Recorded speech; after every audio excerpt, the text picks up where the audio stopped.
क्रन्दा उपावृतः अधा पुष्टस्येषानः पुनर्नो रयिमाकृधि सहारय्या विवर्तस्वाग्ने बिन्वस्वधारया विश्वज्ञा विश्वतत्परे पुनरूर्जाववृत्वा पुनरग्ने विषायुषा पुनर्नः पाय्यं हतः पूर्णादर्वे परापता पूर्णा पुनरापता सर्वान् यज्ञान् सम्पृच्यते ईशमूर्जन्न आवरा ईशमूर्जन्न आवृत्येणया पशुभिः सह सरस्वती त्वमस्मासु रायस्फोटन्नियच्छ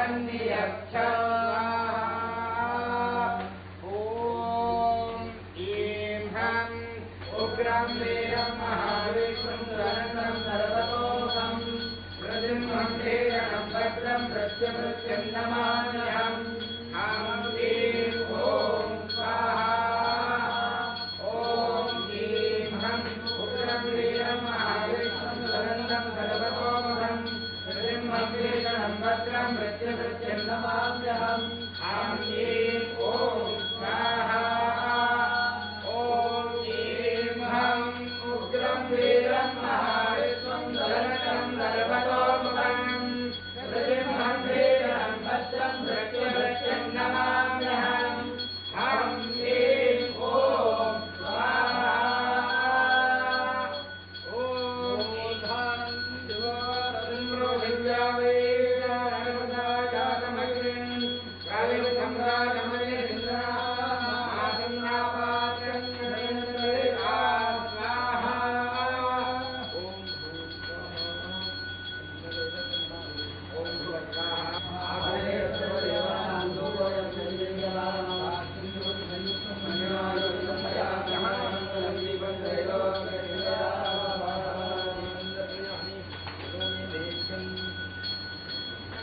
परमं यत्र विश्वं भवत्येकमीडं इदं लेनो रथः जायमानाः सर्वितो अभ्यनोषधोरा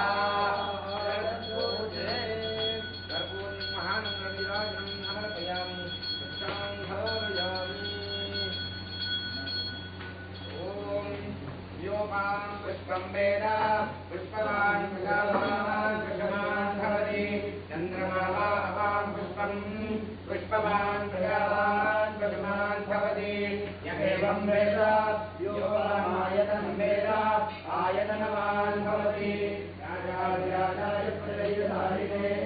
नमो वयं वै श्रवणाय कुर्महे तमेकामाय वैद्यं कामेश्वरो वै श्रवणो नमः अग्नेय सुधाराय तस्मान् देवभजनाय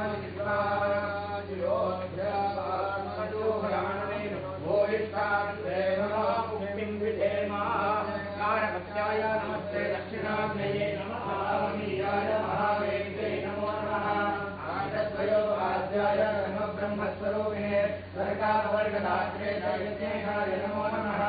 यज्ञेयाच्युत गोविन्द माधवानन्दकेशवः कृष्णविष्णो श्रीकेशवभ्यं विश्वात्मने नमः